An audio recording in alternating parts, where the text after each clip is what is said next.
안녕하세요. 같은 회사 다니고 있는 남편과 2년간의 연애 끝에 결혼했고 꾸역꾸역 혼인기간 4년을 버텨오다가 결국 올해 이혼을 하게 된 34살 여자입니다. 4년 결혼 생활을 꾸역꾸역 버텼다고 하기는 했지만 같이 사는 내내 남편하고 저 둘이서는 사이가 좋았다면 좋았다고 볼 수 있지 그렇다 할 큰 문제가 있었던 적은 없었습니다. 하지만 결혼 생활이라는 게 둘이서만 사이가 좋다고 해서 다 되는 게 아니더라고요. 결혼하기 전부터 시댁 식구들과는 조금 삐걱거리면서 시작을 했어요. 시댁과의 관계로 골머리를 썩는 사람이 저 혼자만은 아니라고 생각했고 남편이 중간에서 조율만 잘해준다면 크게 문제가 없을 거라고 생각했습니다. 실제로 결혼 준비를 하는 동안은 남편이 시댁 식구들과 저 사이에서 제 편을 몇 번 들어줬기도 하고요. 그런데 막상 결혼하고 나니까 결혼 전에 보여줬던 모습은 온데간데 없이 사라지더라고요. 시댁 식구들과 저 사이에 생기던 잦은 마찰이 마치 자기는 상관없고 저랑 시자들의 문제라고 여기기 시작하더라고요. 시댁 식구들과 저 사이의 문제를 해결하는 방법이 무조건 제가 참는 것 말고는 없다는 식으로 나몰라라 하기 시작했습니다. 처음엔 남편의 그런 무책임한 대응이 많이 실망스러웠고 불만스러웠지만 그냥 제가 참았어요. 괜히 신우며 시어머니하고도 사이가 안 좋은데 시댁 식구들과의 문제를 가지고 남편하고까지 사이가 나빠지는 것보단 어차피 한 집에 같이 사는 것도 아닌데 같이 사는 남편하고만큼은 사이좋게 지내자는 생각이었으니까요. 버티다 보면 언젠가 상황이 나아지겠거니 생각하고 그렇게 결혼 생활 1년을 참아왔는데 뭐 바뀌기는커녕 오히려 날이 갈수록 제가 어디까지 참는지 테스트하는 것도 아니고 더 심해지기만 하더라고요. 그래서 그때부터는 제가 참는 대신에 그냥 시댁 식구들을 일방적으로 무시하기 시작했어요. 그동안 시자들이 저한테 무슨 소리 할 때마다 알겠다고 말하는 게 아니라 뭐라고 떠들든 한 귀로 듣고 한 귀로 흘려내버리기 시작했지요. 참는 거랑 무시하는 것 두 가지가 무슨 차이가 있냐고 하실 분들도 계시겠지만 거기에는 큰 차이가 있어요. 굳이 예를 들자면 뭐 생선구이 같은 거 먹을 때 살코기 먹기 편한 부분은 남편한테 양보하고 너는 장갓이 많은 부분을 먹으라고 했다 치면 참는 건 장갓이 많은 부분을 먹는 거고 무시하는 건 장갓이 많은 부분이건 살코기건 제가 먹고 싶은 거 먹는 거죠. 예를 든 게 조금 허접하긴 한데 결과적으로 제가 참으면 시자들이 기고만장해지고 제가 무시를 하면 시자들이 더 열받아 한다는 큰 차이가 있다고 볼 수 있겠네요. 그렇게 제 마음가짐을 바꾸고 난 뒤에는 시자들한테 받는 스트레스가 많이 줄기는 했습니다. 다만 시댁 식구들과의 관계는 점점 더 멀어져 갔어요. 하지만 상관없었습니다. 남편이라는 작자는 중간 역할 같은 건 할 생각이 눈꼽만치도 없어 보였고 1년을 참았는데 안 바뀌는 시자들이 앞으로 2년, 3년, 100년을 더 참는다고 한들 바뀌지 않을 거라는 확신이 있었거든요. 어차피 시자들 때문에 스트레스 받을 바에야 제 마음이라도 편한 게 낫다 싶었어요. 남편은 제가 시댁 식구들과 관계가 멀어지는 걸 안타까워하긴 했지만 나서서 해결해줄 생각도 없었으니 초반에 좀 사이좋게 지냈으면 좋겠다고 말 몇 마디 하다가 그냥 말더라고요. 덕분에 시댁 식구들과의 관계는 걷잡을 수 없을 만큼 멀어져 갔지만 남편하고는 나름 사이좋게 지낼 수 있었습니다. 그래도 이런 상황에서 남편이 언젠가는 저를 위해 나서준다든지 말 한마디 해줄 거라는 기대를 내심 갖고 있었습니다. 하지만 정작 중요한 순간에 남편이라는 작자는 제가 아니라 시댁 식구들의 손을 들어줬어요. 뭐 이해가 아예 안 되는 건 아닙니다. 여지껏 남편 인생에 있어서 저랑 가정을 이루고 살았던 4년, 연애했던 기간까지 합쳐도 고작 6년밖에 안 되는데 그 5배를 더 길게 가족으로 살아온 시자들이 더 가족 같고 중요했겠지요. 그런데 그러면 굳이 저런 인간을 내 남편이라고 평생을 믿고 같이 살 이유가 있나 싶었습니다. 그냥 나 말고 소중한 네 가족들이나 평생 챙기라고 한마디 해주고 그렇게 이혼을 하게 되었지요. 제가 어릴 적에 저희 어머니께서 췌장암으로 일찍 돌아가셨어요. 그 후로는 아버지와 둘이서 함께 살았습니다. 저희 할머니 할아버지께서 남자 혼자 어떻게 회사 일하면서 애까지 키우냐며 입양처를 알아봐 주시겠다고까지 했다고 해요. 하지만 저희 아버지는 혼자이므로 힘들게 살지언정 내 새끼를 버릴 생각 없다시며 끝까지 저를 책임져 주셨어요. 시간이 어느 정도 지난 후 할머니 할아버지께서도 저한테 정말 못할 짓을 할 뻔했다며 아버지한테 미안하다 사과를 해오셨고 그 이후로 물심양면적으로 저희를 도와주셨어요. 두 분 돌아가실 때에도 아버지 앞으로 조금이나마 유산을 더 남겨주셨기도 하고요. 아무튼 덕분에 저는 어머니 없는 빈자리가 아쉬웠을지언정 다른 사람 부럽지 않게 모자람 없이 잘할 수 있었습니다. 남편은 시작할 때 말씀드렸다시피 직장 동료로 처음 만나게 되었어요. 나이가 저보다 3살이 많았지만 입사는 같은 해에 했던 입사 동기였습니다. 연수 때부터 시작해 같은 부서에서 일을 하게 되면서 몇 년을 함께 동고동락했고 그렇게 제가 28살이 되던 해에 서로의 마음을 확인하고 연애를 시작하게 되었어요. 저희 회사가 사내 연애를 그렇게 환영하는 분위기는 아니었다 보니 제가 부서 이동을 하게 되었고요. 아무튼 그렇게 2년간의 연애 끝에 저희는 결혼을 하게 되었습니다. 남편과는 연애하면서 아무 문제 없었지만 결혼 준비 시작하자마자 일주일이 지나고부터 시댁과 마찰이 생기게 되었어요. 처음 시댁에 결혼 허락을 받으러 찾아갔을 때만 해도 저는 시댁 사람들이 참 좋은 사람들이구나 생각할 만큼 아무런 문제가 없었습니다. 제 조건이야 뭐 당신 아들하고 똑같은 회사 다니고 있는데 어디 부족하고 모자라다고 할 것도 없었죠. 그때 당시만 해도 시어머니도 시아버지도 저를 꽤나 마음에 들어 하시던 눈치였었습니다. 이런저런 이야기를 나누던 중에 가족관계에 대한 이야기가 나왔어요. 그때 저희 어머니가 저 어렸을 적에 췌장암으로 일찍 돌아가신 이야기를 했고요. 그때는 시부모님 두 분 다 어머니가 일찍 돌아가셨다니 어린 마음에 정말 힘들었었겠다며 저를 위로해주는 분위기였습니다.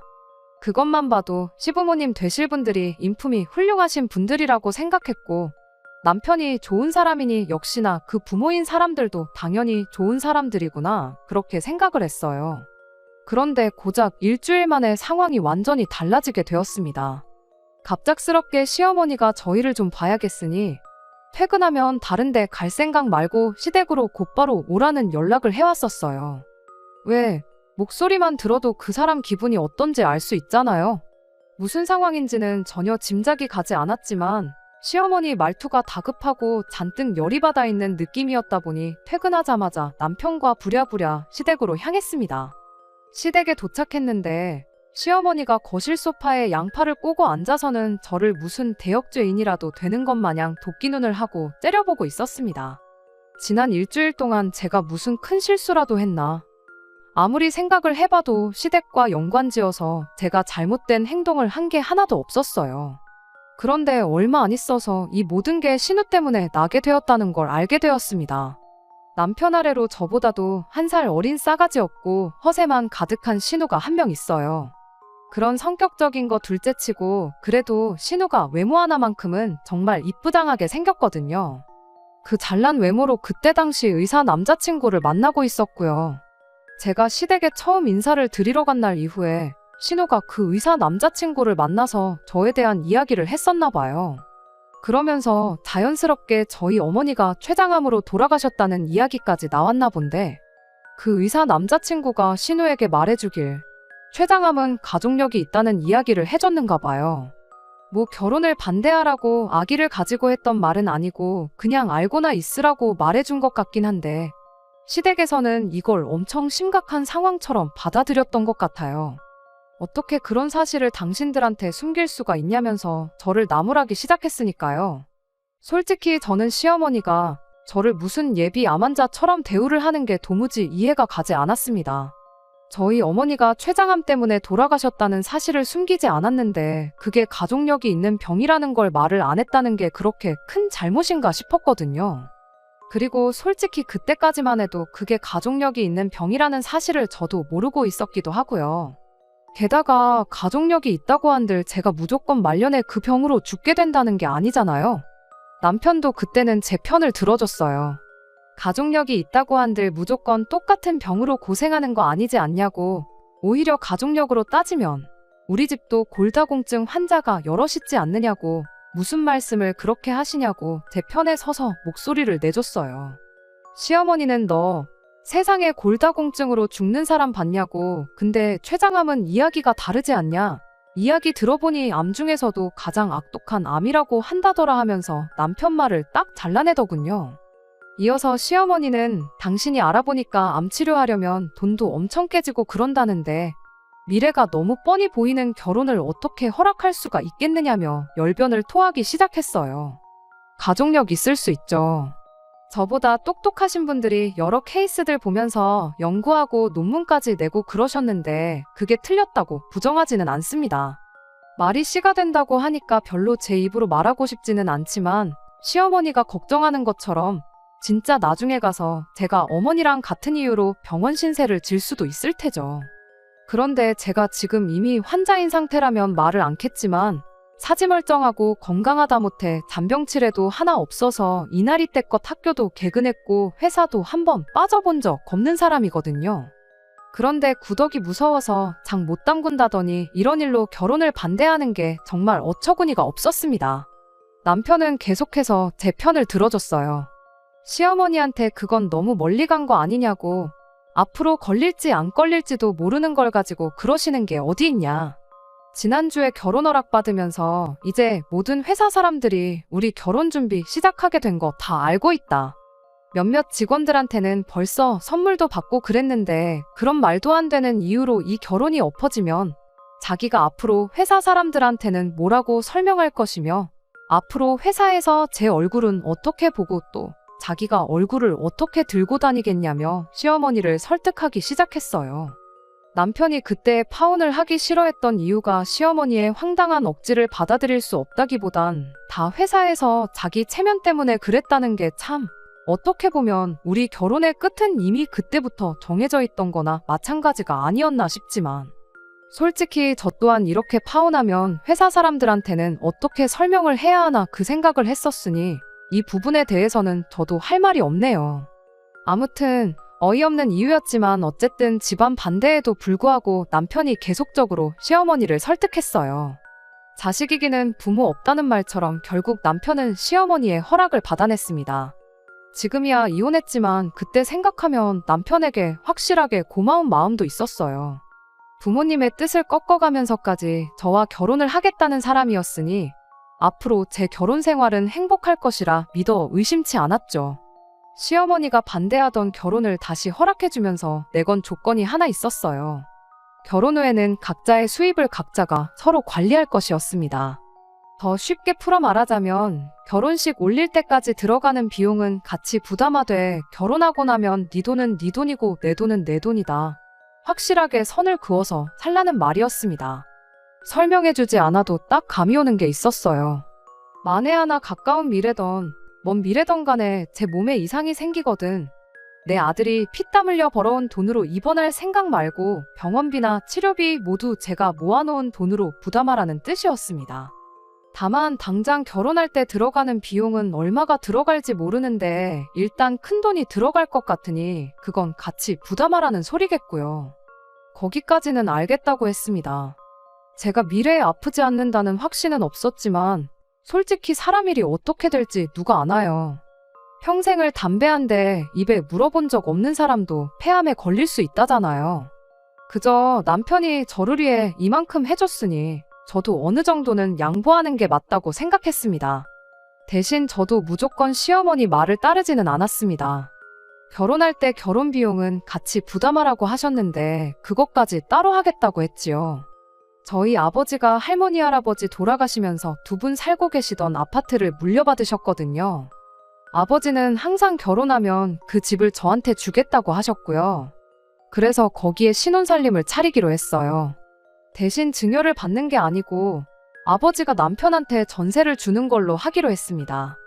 모자란 전세금은 남편이 남편 이름으로 대출을 받아서 남편 혼자 갚기로 했고요. 나중에 시어머니가 제게 어떻게 하는지 봐서 그 후에 아버지한테 집을 받게 되면 남편 돈은 남편에게 돌려주고 명의를 공동명의로 할 생각이었어요.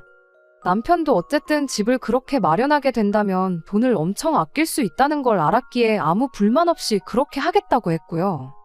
조금 복잡하긴 했지만 이렇게 이혼하고 난 지금 와서 생각해보면 그때 그렇게 하길 정말 잘한 거라는 생각밖에 들지 않네요. 아무튼 저희는 그렇게 결혼을 하게 되었습니다. 이왕 결혼했는데 시어머니가 저한테 조금 마음을 열어주면 좋겠다 싶었지만 현실은 그렇지 않았어요. 처음에 말씀드렸던 것처럼 시어머니는 별것도 아닌 일로 꼬투리를 잡으며 저한테 모질게 굴기 시작했습니다. 싸가지 없는 신우까지 가세해서 저를 벌써 환자 취급을 하면서 시어머니한테 힘을 보태줬고요.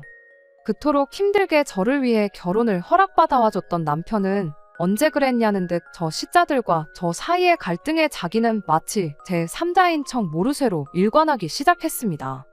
남편은 저한테 어차피 저런 사람들인 거 알고 결혼한 거 아니냐고, 자기가 뭐라고 해봐야 씨알이나 먹히겠냐며 차라리 제가 참으면서 사는 게 방법이라고 했어요. 그래도 언젠가는 시댁 식구들과 잘 지내보고 싶은 제 마음이 전해지지 않겠냐. 나까지 나서게 해서 일 크게 만들지 말고 일단은 버텨보라는 식으로 말이죠. 처음 1년은 그렇게 버텨봤습니다. 반대를 무릅쓰고 결혼 허락을 받아온 남편한테 어느 정도 고마운 마음도 가지고 있었고, 남편 말 맞다나 시간이 지나면 나아지겠지 하는 기대도 있었고, 같이 한 집에 사는 것도 아니었고, 시집살이라고는 얼굴 봤을 때 저한테 부리는 유치한 시짜짐 말고는 없었다 보니 그 정도는 참을 수 있겠다 싶었거든요. 얼굴만 마주하면 제 몸 걱정해주는 게 일이었습니다. 좋은 쪽으로 걱정해주는 건 아니었고요. 다 같이 고기라도 먹으러 간다 치면 탄 음식은 발암물질이라면서 못 먹게 한다던가 유치하기 짝이 없는 괴롭힘이었죠. 그렇게 제 몸이 걱정되었다면 애초에 고기를 먹지 말라고 하던가, 간접훈련이 얼마나 해로운데 신우랑 시아버지 담배부터 끊게 하던가, 적어도 저랑 있을 때는 못 피게 하던가 했어야지. 결국 그렇게 버티고 버티다가 1년 지나고부터는 그냥 시자들을 무시하기로 결심했어요. 그것 때문에도 시댁 식구들하고 엄청 싸웠죠. 아픈 거 며느리로 받아줬더니 은혜도 모른다나 어쩐다나. 저도 제가 뭐 지금 아픈 것도 아니고, 그리고 아가씨도 저렇게 담배를 피워대는데 아가씨야말로 예비암환자 아니냐. 의사 집안에 시집 보내려면 담배부터 끊게 만들어야 하는 거 아니냐 대들고 그랬습니다. 그 덕에 시댁 식구들하고는 날이 갈수록 사이가 안 좋아지기 시작했어요. 남편이 중간에서 다리만 놓아준다면 저도 고집을 꺾고 어느 정도 제 할 도리를 하려고 했을 텐데, 남편은 귀찮은 일을 피하려 들기만 하고 우리 둘이서만 사이좋게 지내면 되는 거 아니냐며 시댁과 최대한 왕래를 안 할 수 있게 노력만 했습니다. 시댁 갈 일 있으면 지 혼자 간다던지 하는 식으로 말이에요. 그렇게 시댁과 거리를 두면서 지내기를 1년 더, 그러니까 결혼하고 3년 차가 되는 해에 충격적인 사실을 알게 되었어요. 돈 관리를 따로 함에 있어서 남편이 어떻게 돈을 쓰던 터치를 하지 않았거든요. 일단 결혼 전에 모아놓은 돈은 저희 신혼집 전세금으로 전부 묶여있는 상황이었고, 대출을 갚아나가고 있었으니 그게 나름대로 남편의 저축이라고 생각했어요. 생활비만 내고 나면 남은 돈은 알아서 남편이 쓰기로 했고요.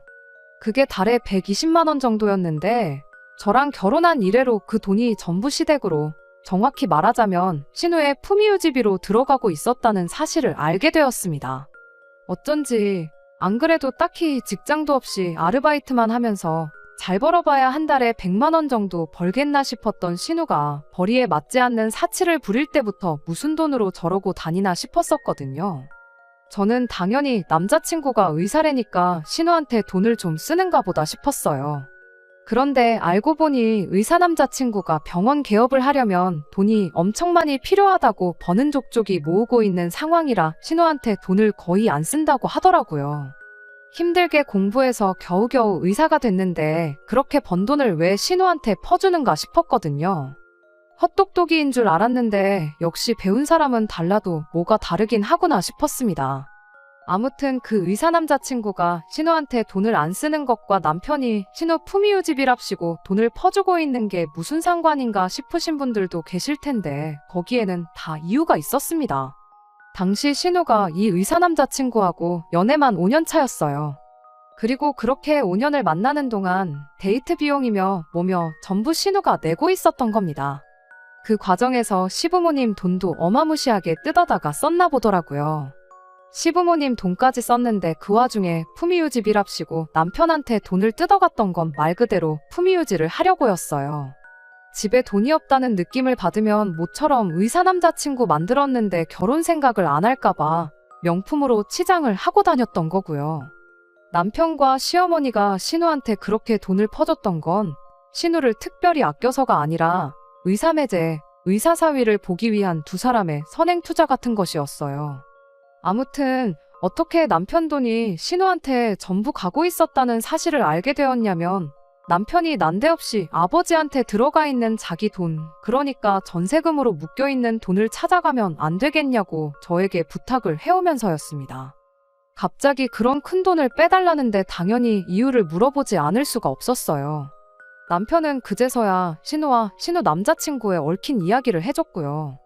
물론 결혼 생활 내내 신우한테 거의 매달 돈을 퍼주고 있던 사실은 빼고 말해줬지요. 신우랑 신우 남자친구 문제가 우리 아버지한테 묶여있는 돈 3억이 무슨 상관이냐고 물었습니다. 참고로 3억은 대출이 포함되어 있는 돈이었고 절반 정도가 오롯이 남편 돈이었어요.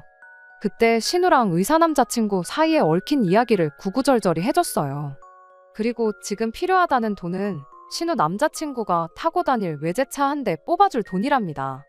일전에 지나가듯 개업해서 돈 많이 벌면 나도 저런 차 타고 싶다고 이야기를 했다는데 지금 우리가 그 차를 먼저 사주면 고마워서라도 결혼을 하지 않겠냐고. 집안에 의사가 들어오는데 그 정도는 투자할 수 있는 거 아니냐고 하더라고요. 그러면 전세금은 어떡하냐고 했더니 장인어른도 솔직히 한 가족인데 사위한테까지 전세금을 받냐며 그냥 이쯤에서 집은 증여를 받으랍니다. 공동명의 안 해도 되니까 일단 신우 급한 것부터 해주자는 거예요. 우리 아버지가 그 전세금 받아가지고 무슨 부귀영화를 누리려고 그러시는 줄 아느냐고, 다 우리 돌려줄 돈이라 생각하고 건들지도 않고 계시는 거 모르냐 따졌더니 그럼 쓰지도 않을 돈을 왜 묶어두시냐고, 다 너와 나 우리 가족 전부의 미래를 위해 그러는 거니 협조 좀 해달라고 말을 하는 겁니다. 그리고 그때 안 좋은 촉이 들어서 당신 계좌 좀 확인해보자고 했어요. 신우가 그동안 남편한테 받아 처먹던 게 있으니 당연하게 이번에도 남편한테 부탁한 거라는 확신이 있었거든요. 아니나 다를까 역시나 남편은 그동안 신우한테 거의 전 재산을 퍼주고 있었죠. 진땀 빼던 남편이 또 미래를 위한 투자니 어쩌니 하면서 신우가 결혼만 하면 곱절로 돌려받을 돈이라고 발뺌을 했었어요. 피가 거꾸로 솟는다는 게 무슨 기분인지 그때 처음 알았습니다. 하지만 이미 신우가 명품으로 치장하는데 다 써버린 돈 돌려받을 리도 만무하고 앞으로라도 신우한테 돈을 못 주게 하는 게 더 중요하겠다 싶었어요. 어차피 따로 관리하기로 했던 돈이었고 저금 하나 없는 게 아쉽긴 했어도 자기 용돈을 쓰고 싶은데 쓴 거라고 생각하고 넘어가기로 했죠. 그래도 이혼당하기는 싫었었는지 고분고분이 앞으로 신우한테 돈을 주는 일은 없을 거라고 약속을 받아냈습니다. 그러면서 자연스럽게 경제권까지 제가 가져오게 되었어요. 시댁에서는 난리가 났죠. 당장 외제차만 뽑으면 결혼을 할 수 있을 거라고 생각했는지 저보고 신우 잘 되는 꼴이 얼마나 보기 싫어서 협조를 안 하는 거냐며 고래고래 소리를 지르더라고요.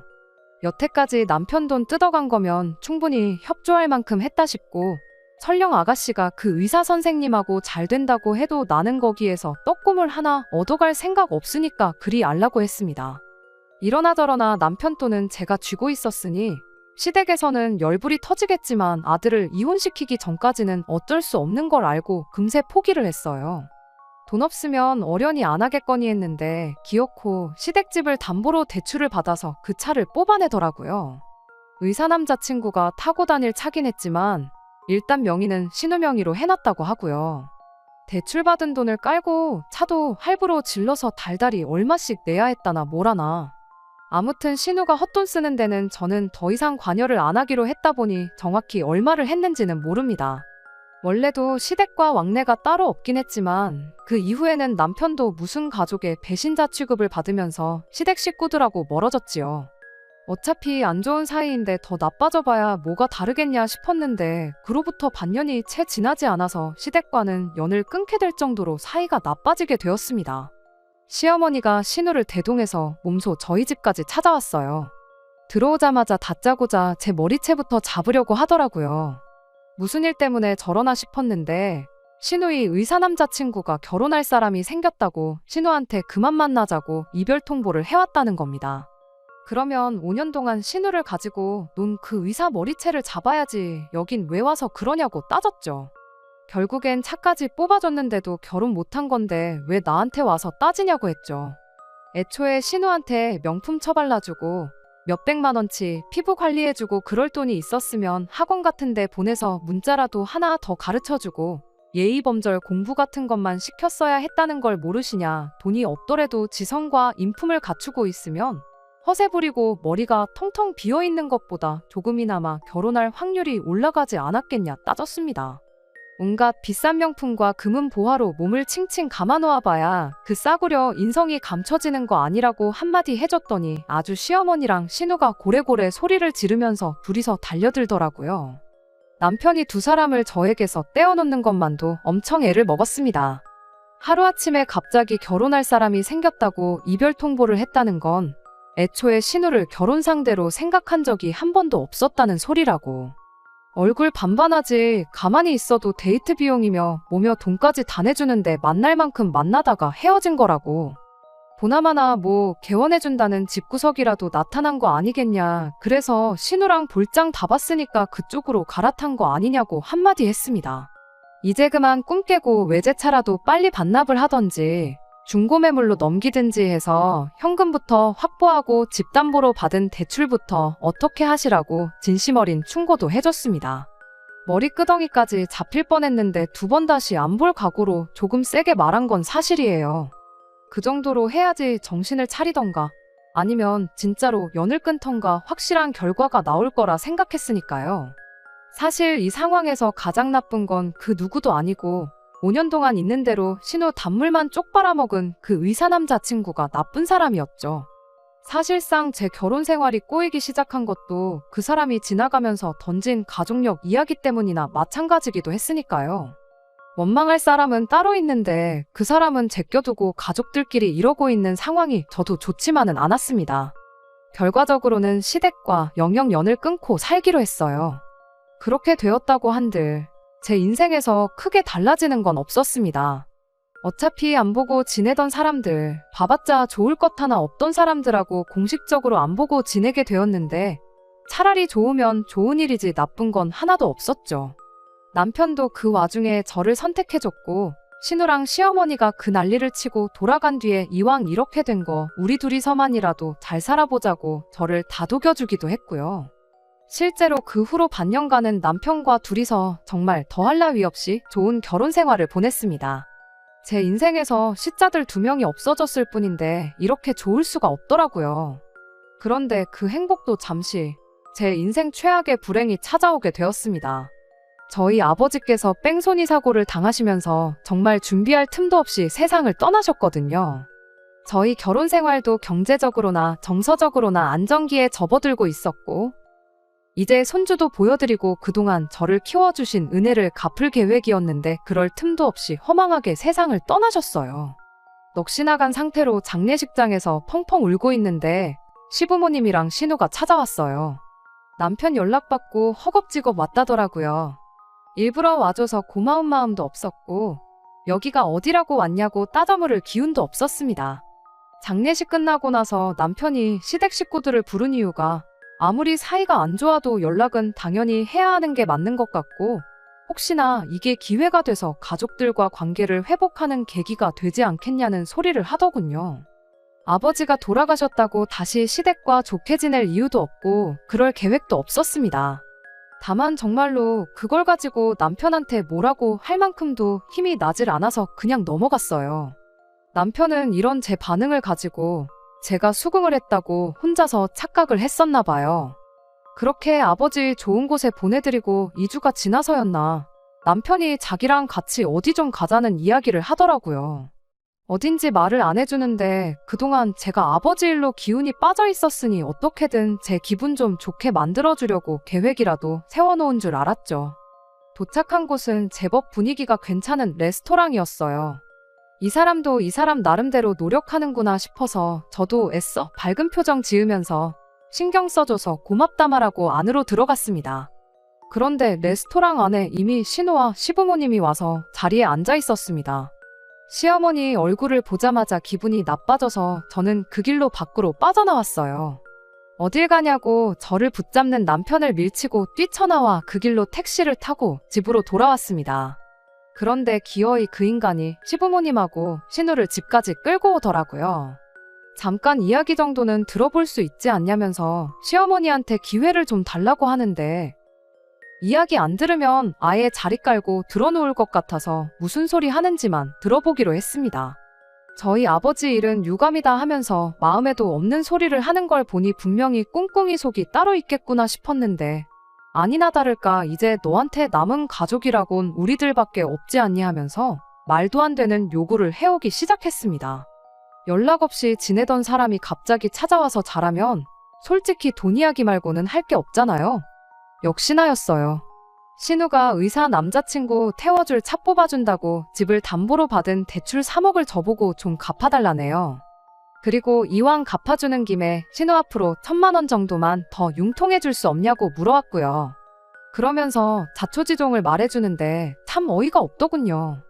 그때 당시 차 뽑는다고 대출 3억을 받은 걸로 알고 있는데 차를 빨리 정리하고 원금부터 줄이라고 조언까지 해줬는데 어찌하여 아직도 3억 빚이 남아있는가 싶었는데 신우가 아주 큰 사고를 쳤더라고요. 아무리 같이 차를 타고 다니려고 했던 남자친구랑 헤어졌다고 한들 신우 허세에 자기 인생에 언제 또 이렇게 비싼 차를 끌어보겠나 싶었답니다. 그래서 그 비싼 보험료랑 유지비 내면서 차를 끌고 다녔던 거예요. 1년 뒤에 중고매물로 내놓나 지금 내놓나 그렇게 큰 차이 안 난다면서요. 거기까지만 했으면 당장 차를 정리하면 되는 거였는데 문제는 그 이후였어요.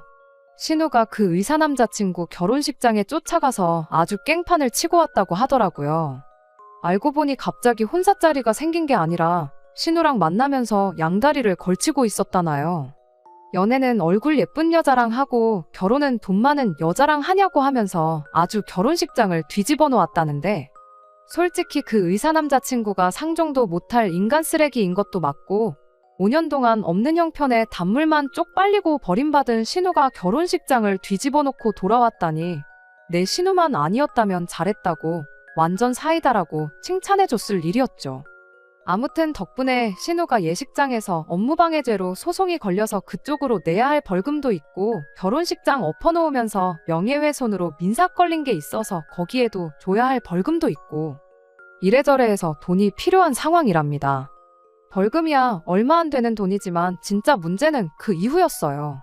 그렇게 신우가 깽판을 쳐놓고 와선 혼자 기분 울적하다고 술을 잔뜩 마시고 기분 풀겠다고 차를 끌고 새벽에 나갔답니다.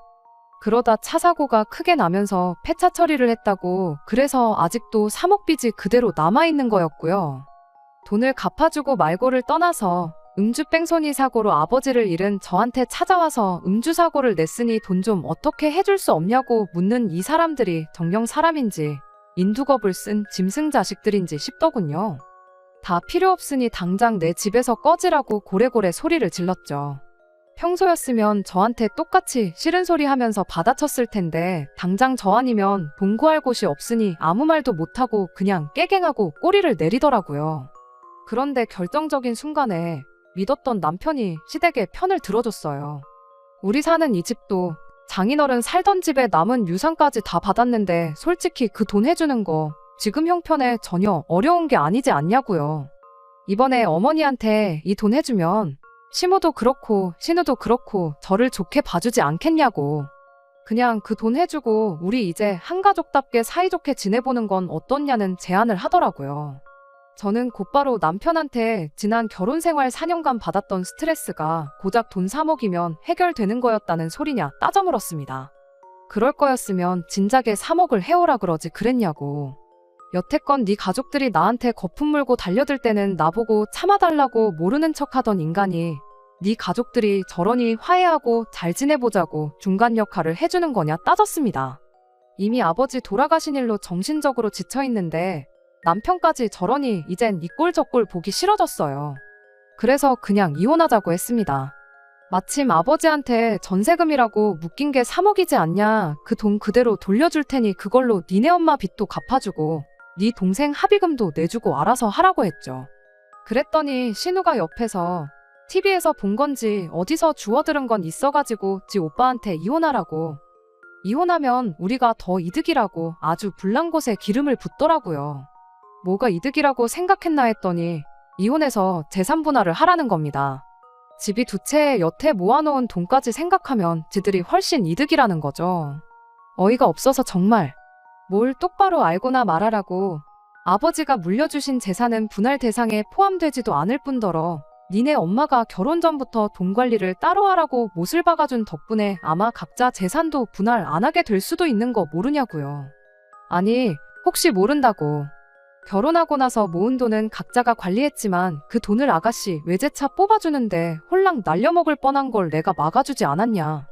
그럼 기여도를 어느 정도 인정받을 것 같은데 그럼 재산을 나눠서 득을 보게 되는 건 네 오빠가 아니라 내가 될 것이라고 한마디 해줬죠. 그리고 그 꼴을 보니 저 시자들이 내가 그 돈을 해준다 한들 관계회복은커녕 더 기고만장해지겠다는 생각밖에 안 들었고 이혼이라는 결정에 더욱더 확신을 주게 되었습니다. 남편은 그 와중에도 이혼이 무슨 소리냐고, 이혼하면 회사 사람들한테는 어떻게 설명할 거며 회사에선 어떡할 거냐고 되묻더라고요. 그건 그때 가서 알 일이고 이혼한 마당에 회사 사람들한테 네 체면까지 챙겨줘야 되냐고 그냥 있는 그대로 가감없이 말해줄 테니까 네 체면은 네가 알아서 찾으라 한마디 해줬습니다. 이혼 선언을 하고 남편도 시댁으로 보내버렸어요. 아버지가 맡아두고 있었던 남편 돈은 정말 고스란히 통장 내역에 입금 내역 말고는 아무 기록도 남지 않도록 모아두셨더라고요. 그걸 보니까 눈물이 다 나올 지경이었어요. 그저 저희 행복하기만을 바라셨던 아버지께 괜히 죄송스러워서 그랬나 봐요. 아무튼 그 돈은 그대로 남편한테 돌려주고 이혼했습니다. 소송으로 갈 경우에 자기가 불리한 입장이란 걸 알았는지 순수하게 합의 이혼해줬어요. 그냥 소송으로 가서 시자들한테도 위자료 좀 받아낼까 했는데 하루라도 그 집구석 인간들 얼굴 안 보는 게 제 정신건강에나마 더 좋을 것 같아서 그냥 순순히 합의해준다고 할 때 도장 찍고 갈라섰습니다. 저희 이혼하고 나서 회사 사람들한테 엄청난 관심이 쏟아졌어요. 말했던 대로 가감없이 있었던 일 전부 말해줬고요. 저희 이혼 소식에 회사에서 알게 모르게 연애하던 사내 커플들이 전부 헤어졌다는 이야기도 들었습니다. 혹시나 잘못됐을 때 회사에서 다시 얼굴 마주 대할 자신이 없다나요. 몇몇은 저보고 멘탈이 대단하대요. 남편 꼴 보기 싫어서라도 회사를 그만둘 텐데 꾸역꾸역 다니고 있는 게 대단하다고요. 내가 뭘 잘못했는데 힘들게 들어온 회사까지 관둬야 하냐고. 그리고 한 명이 그만둬야 한다면 유책 배우자나 마찬가지인 남편이 그만두는 게 이치에 맞는 거 아니냐 하니 다들 그렇다 하고 웃고 말았습니다. 남편은 그 이후로 회사에서 몇 번이고 얼굴을 마주쳤어요. 피부도 푸석푸석해지고 눈 밑에 다크서클도 거의 콧잔등까지 내려온 게 제대로 잠을 못 자는 것 같아 보였는데 직장 동료 중 한 명이 남편 이야기를 제게 해주더라고요. 얼마 전에 남편이 대리운전을 하고 있던 걸 봤다고요. 당장 시댁에 갚을 돈이 한 푼 두 푼이 아니니까 남편이 투잡까지 뛰면서 죽어라고 벌고 있는 실정인가 봅니다. 하기야 빚 갚아주고 월급으로 신호 허용 떠는 거에 시모 생활비까지 내주면서 자기 미래 준비하려면 그 정도는 당연히 해야겠지요. 평생을 두고 치를 떨면서 내 편 한 번 들어주지 않았던 거 후회하면서 살았으면 좋겠습니다. 이렇게 이혼하게 된 게 그렇게 후회가 되지는 않아요. 생각보다 회사 사람들의 저희를 향한 관심이 훨씬 빨리 끊어지게 되었고 그 집구석에서 시자들한테 시달리는 걸로 모자라 내 돈에 아버지 유산까지 뜯기고 살았다면 아마 가족력이 아니더라도 없던 병까지 얻어서 제명에 못 살았을 게 분명하니까요. 끝까지 들어주셔서 감사합니다. 오늘의 사연은 여기까지입니다. 구독과 좋아요, 알람 설정 부탁드리고 더 좋은 사연으로 다시 찾아뵙겠습니다. 감사합니다.